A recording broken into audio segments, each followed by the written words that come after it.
সারা পৃথিবী বিষ খাচ্ছে, তবে সেই বিষ নবজাত শিশুর মাতৃদুগ্ধেও পৌঁছে গেল।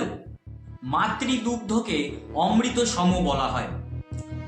একটি নবজাত বয়স থেকে শুরু করে একটি নির্দিষ্ট বয়স পর্যন্ত শিশু কেবলমাত্র তার মায়ের দুধ পান করে। তাতেই থাকে তার বিকাশের আসল পুষ্টি, তার বেড়ে ওঠার আসল বীজ থাকে তার মায়ের দুধে। তবে যদি সেই দুধ পরিণত হয়ে যায় পুতনা রাক্ষসীর বিষযুক্ত দুধে, তখন কি সেটা শিশুকে পুষ্টি দেবে? কারণ সব শিশুর তো আর শ্রীকৃষ্ণের মতো দৈব শক্তি থাকে না। বিহারের ৬টি জেলায় স্তনদানকারী মায়েদের দুধেতে ইউরেনিয়াম পাওয়া গেছে, যা একটি তেজস্ক্রিয় পদার্থ। সম্প্রতি আন্তর্জাতিক একটি পত্রিকা নেচারেতে এমনই তথ্য পাওয়া গেছে।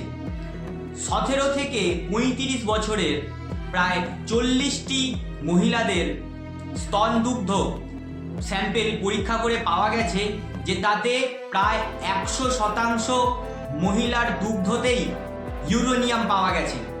এই ইউরেনিয়াম শিশুদের শরীরে কতটা এফেক্ট করবে তা নিয়ে এখনো গবেষণা চলছে। তবে বিহারের নানা জেলায় গবেষণা এখনো চলছে। গবেষকরা দাবি করেন যে ইউরেনিয়ামের যে মাত্রাটি পাওয়া যাচ্ছে তা হয়তো শিশুদের জন্য অতটাও স্বাস্থ্য ঝুঁকিপূর্ণ নয়। ইউরেনিয়ামের মাতৃদুগ্ধের কতটা থাকবে তার অনুমোদিত কোনো বিশ্ব স্বীকৃত সীমা নেই।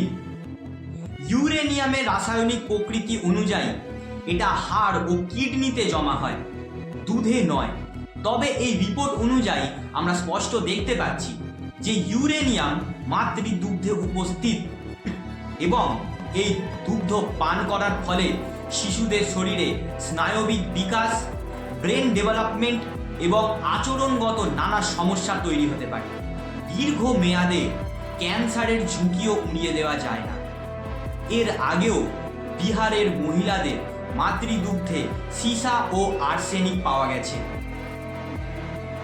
হতে পারে এইসব অঞ্চলের মাটিতে ধাতুর পরিমাণ অনেক বেশি হওয়ায় তা আন্ডারগ্রাউন্ড ওয়াটারের সঙ্গে মিশেছে এবং চাষবাসেতে কীটনাশক সার ব্যবহার করার মাধ্যমে খাবারের দ্বারা সেটা শরীরে প্রবেশ করেছে।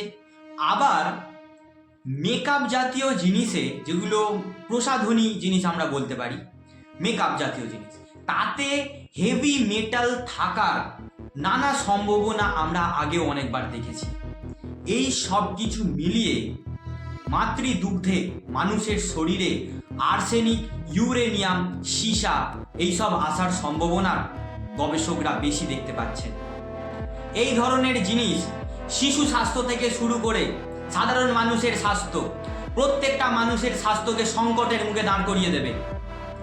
তাই আমাদের খুবই সচেতন হওয়া উচিত। আমাদের এখন থেকেই আস্তে আস্তে নিজেকে আরও বেশি এডুকেটেড করতে হবে।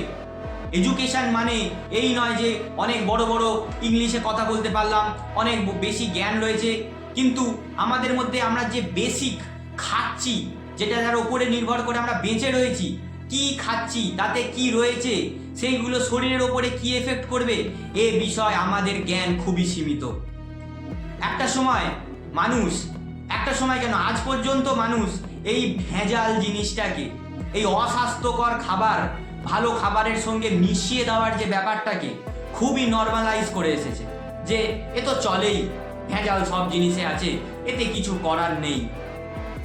একবার ভেবে দেখুন, একটা নবজাত শিশু, সে সবে জন্মেছে, তার মাতৃদুগ্ধে পর্যন্ত আর্সেনিক, সীসা, ইউরেনিয়ামের মতো হেভি মেটেল, তেজস্ক্রিয় পদার্থ এসে পৌঁছেছে তার মাতৃদুগ্ধে। আর কত দূষিত পরিবেশ আর কত দূষিত খাবার দাবারকে মানুষ নর্মালাইজ করবে। এখন সচেতন মানুষ হবে না তো আর কখন সচেতন হবে? যদি আমরা এখন থেকেই নিজেদের খাবার, নিজেদের চারপাশটাকে দূষণ হওয়া থেকে রক্ষা না করি, এই মুহূর্তে তো বাচ্চাদের, নবজাত শিশুদের পর্যন্ত মুখে ক্যান্সার কজেস জিনিস চলে আসছে। ভবিষ্যতের কথা ভাবুন কোন জায়গায় গিয়ে দাঁড়াবে। আসুন আমরা সকলেই সচেতন হই। তবে আজকের এই ভিডিওটা এই পর্যন্তই ছিল। আমি স্টুডেন্ট, আসছি পরের ভিডিওতে। এই ভিডিওতে আপনাদের কি ভালো লাগলো কি খারাপ লাগলো সেটা কমেন্ট করে জানাবেন, নিজেদের মতামত জানাবেন আর চ্যানেলটাকে সাবস্ক্রাইব করবেন। নমস্কার।